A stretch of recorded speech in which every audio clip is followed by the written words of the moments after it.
పేదవాడి పక్షాన నిలబడతాం, ప్రజా గొంతుకై నినదిస్తాం. వాయిస్ ఆఫ్ వాయిస్లెస్, తెలుగువారి మనస్సాక్షి సాక్షి టీవీ. సాక్షి టీవీ ప్రసారాల కోసం మీ స్థానిక కేబుల్ ఆపరేటర్ను వెంటనే సంప్రదించండి. కమిటీ తీసుకునే నిర్ణయానికి ఓకే అంటూ సీఎం రేవంత్ రెడ్డి పెట్టిన సంతకం తెలంగాణ పాలిటి మరణ శాసనం అన్నారు మాజీ మంత్రి హరీష్ రావు. ఊసరవెల్లి కంటే వేగంగా రేవంత్ రెడ్డి రంగులు మారుస్తున్నారన్నారు. CM Revanth Reddy AP irrigation మంత్రి నిమ్మల రామానాయుడు మాట్లాడిన వీడియోలను స్క్రీన్ పై ప్రదర్శించారు హరీష్ రావు. సీఎం రేవంత్ రెడ్డి ఇలా మాట్లాడొచ్చా అని ప్రశ్నించారు హరీష్. ఎవరిని మోసం చేస్తున్నావు రేవంత్ రెడ్డి అంటూ ఘాటుగా ప్రశ్నించారు. నిప్పులాంటి నిజం బయటకు వచ్చిందన్నారు. తెలంగాణ ప్రజలకు రేవంత్ రెడ్డి క్షమాపణ చెప్పాలని డిమాండ్ చేశారు హరీష్ రావు. రేవంత్ రెడ్డి గారు ప్రెస్ మీట్ మీరు అందరు చూసుంటారు. రేవంత్ రెడ్డి గారు మాట్లాడుతూ ఏమంటాడు, బనకచెర్ల మీద ఒక జర్నలిస్ట్ ప్రశ్న అడిగితే కడతామని ఎజెండాలోనే లేనప్పుడు ఆపమనే ముచ్చటే రాదు. This the exact word told by Revanth Reddy. కడతామని ఎజెండాలోనే లేనప్పుడు ఆపమనే ముచ్చటే రాదు అని రేవంత్ రెడ్డి అన్నాడు కదా, మీరే సాక్ష్యం కదా. So I will show the agenda, official agenda ఒకసారి చూపి బాబు. దిస్ ఇస్ ద ఎజెండా, ఢిల్లీలో కేంద్ర ప్రభుత్వం జరిపిన మీటింగ్ యొక్క ఎజెండా. ఇది ఎజెండాలో ఫస్ట్ పాయింటే, agenda point submitted by Andhra Pradesh.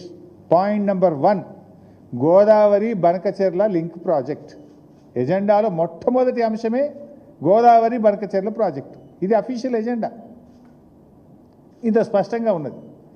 So Revanth రెడ్డిని ప్రెస్ మీట్లు ఏమంటాడు, కడతామని ఎజెండాలోనే లేనప్పుడు ఆపమనే ముచ్చటే రాదన్నాడు. మరి ఇది ఎజెండా కాదా? ఇది ఇంకా మంచి సాక్ష్యం చూపిస్తా.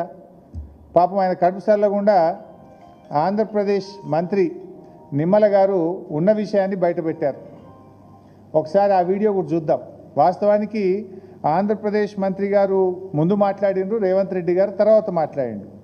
సో అట్లీస్ట్ నిమ్మల రామానాయుడు గారు మాట్లాడిన మాటలు చూసినాకన్నా రేవంత్ రెడ్డి జాగ్రత్త పడాల్సి ఉండే. కానీ నిమ్మల రామానాయుడు గారు మీటింగ్ అయిపోగానే బయటకు వచ్చి ఆయన గారు ఏం మాట్లాడారు, రేవంత్ రెడ్డి గారు ఏం మాట్లాడారో ఒకసారి చూద్దాం.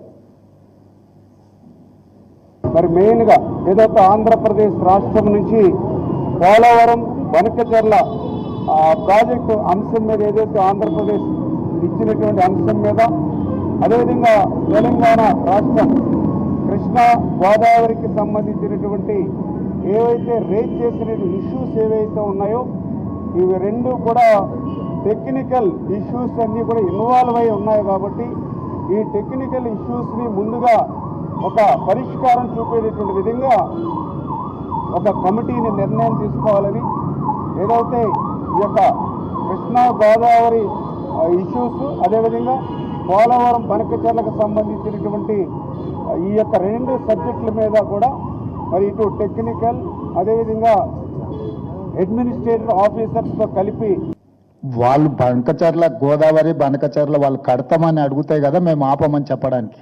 ఎజెండాలో వాళ్ళు కడతామన్న ప్రతిపాదననే చర్చకు రానప్పుడు ఆపమనే చర్చనే రాదు.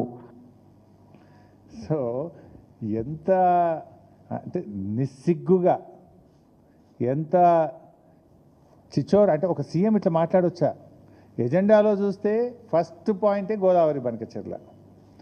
ఆంధ్రప్రదేశ్ మంత్రి రామానాయుడు గారు బయటకు వచ్చి గోదావరి బనకచెర్ల మీద కమిటీ వేశారు, సోమవారం కల్లా కమిటీ ఏర్పడుతుంది, నెల రోజుల్లోగా కమిటీ రిపోర్ట్ ఇస్తుంది అని ఆంధ్రప్రదేశ్ మంత్రి కుండబద్దలు కొట్టినట్టు ఉన్నట్టు చెప్పే.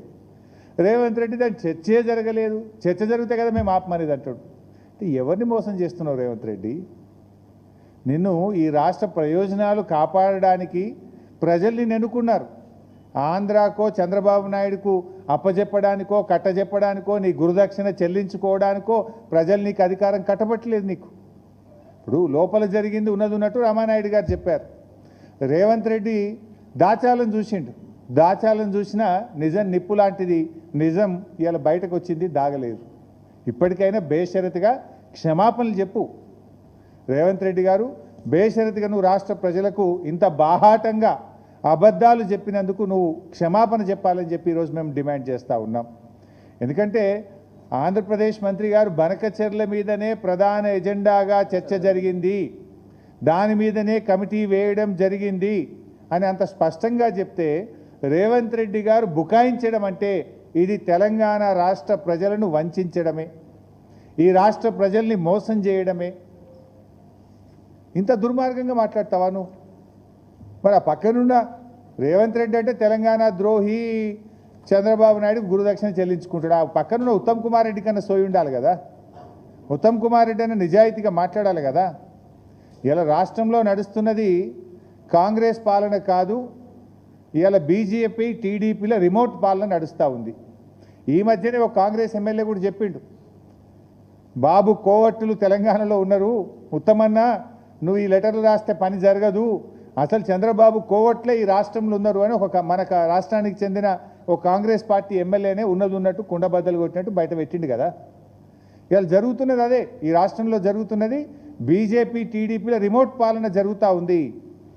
ఇలా ఇదే రేవంత్ రెడ్డి నిన్నగాక మొన్న ఏం మాట్లాడిండు, బనకచెర్లపై మీటింగ్ పెడితే కలిసేదే లేదు, ఢిల్లీ మీటింగ్ను బైకాట్ చేస్తా అని లీకులు ఇచ్చిన రేవంత్ రెడ్డి ఇలా పరుగున ఢిల్లీకి పరిగెత్తిండు, మీటింగ్లో పాల్గొన్నాడు, కమిటీ వేయడానికి ఒప్పుకున్నాడు.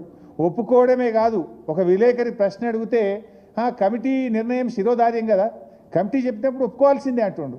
రేపు కమిటీ గోదావరి బంకచెర్ల కట్టాలని చెప్తే నువ్వు ఒప్పుకుంటావనే? ఒప్పుకుంటా అని చెప్పిండు ఈరోజు ప్రెస్ మీట్లా. కమిటీ నిర్ణయం ఫైనల్, కమిటీ ఏం చెప్తుంది అని నేను ఒప్పుకుంటా అని చెప్పి ఇవాళ రేవంత్ రెడ్డి గారు ప్రెస్ మీట్లో చెప్తా ఉన్నారు. రేపు కమిటీ చంద్రబాబు నాయుడు చేతిలో ఇవాళ కేంద్ర ప్రభుత్వం ఉన్నది, ఆయన ఒత్తిడి పెట్టి రేపు కమిటీ రిపోర్ట్ తెస్తే నువ్వు ఒప్పుకుంటా అని నువ్వెట్లా చెప్తావు? అది రాష్ట్రానికి నష్టం జరిగితే, రాష్ట్ర ప్రయోజనాలు దెబ్బతింటే అవసరమైతే పోరాడతా, సుప్రీంకోర్టు పోతా అని చెప్పాలి. కానీ ఒప్పుకుంటా, శిరసా వహిస్తా అని ఇవాళ ముఖ్యమంత్రి గారు రేవంత్ రెడ్డి గారు తలూపుతావు ఇవాళ చెప్తా ఉన్నారు.